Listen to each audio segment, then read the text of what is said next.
Hey, good evening. It's John again. Hope you enjoyed my last episode. I got a new one. I got a ton of responses from how to defrost bread, which was a great little hidden skill to know on how to do it. But people said, John, now that I made my peanut butter and jelly sandwich, I get thirsty and I want to know how to make chocolate milk. And I said, that's a great question. I got probably asked that maybe 1,500 times. So here's how we're going to make chocolate milk. You're going to need to have 3 items. 1 is a glass. 2 is milk. And 3, I like Hershey's syrup because it gives me cavities. It gives me a chance to go visit my dentist. When I go visit my dentist, they usually want to give me a root canal, so that's why I pick Hershey. So what we'll do first now is look at the milk and try to figure out how much we want to pour in the cup. So what I like to do is unscrew the cap very gently and gingerly. And then after that, I like to pour it in the glass.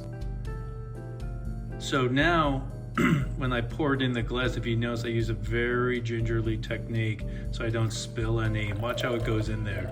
So you don't want to make too much noise when you're pouring milk. And you just keep going a little bit more, a little bit more. There you go. And now we're just putting the milk where that's how much I want the milk. When people see that, they're like, John, are you a cow? And I say, no. Now that you got done pouring milk, what I like to do next is put the cap back on. So I pick it up and I put it down with not too much force. I don't want to break the glass, and just push it down there so the milk doesn't pour out. See, there you go. The next step is to move the glass of milk out of the way and then bring the cup closer to you. You want it at least arm's length when you're pouring milk, because if it goes too further out, you might have trouble with it. So now I got the glass within arm's length, and now I'm going to want to pour some Hershey syrup in. Again, this gives me cavities, and that's why I love it so much. So you want to open up the cap first and do that with 1 finger or 2, and then pull it back. And then after that, give it a couple good squeezes, and you want to pour it in. And there you go. I like to not splash around the chocolate, just to make it around there, and I do like little concentric circles just to make sure that it makes it down there evenly. And once I get done, the first thing I want to do is put it down on a nice stable ground. And after that, close the lid with 1 or 2 fingers.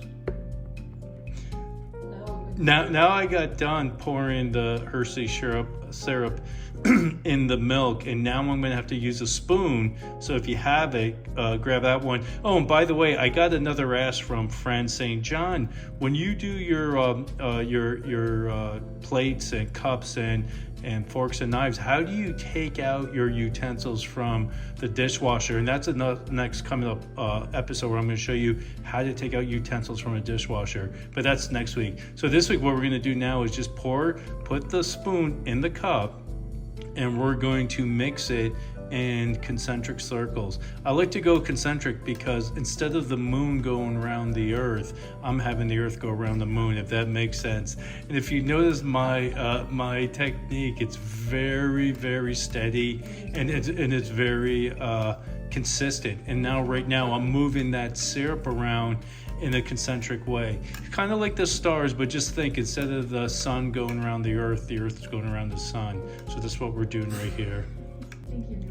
So now that you see I'm almost all done with it, and I got my spoon now. So once I get my spoon out, what I like to do is to put it down where it's out of the way, because I don't want to trip over it or anything like that. And right now I have my chocolate milk. It's done and it's ready to drink. And listen, guys, if you're following me, subscribe and give me some comments and hit that little bell there. Helps me out, pay for the channel. And on that note, until next time.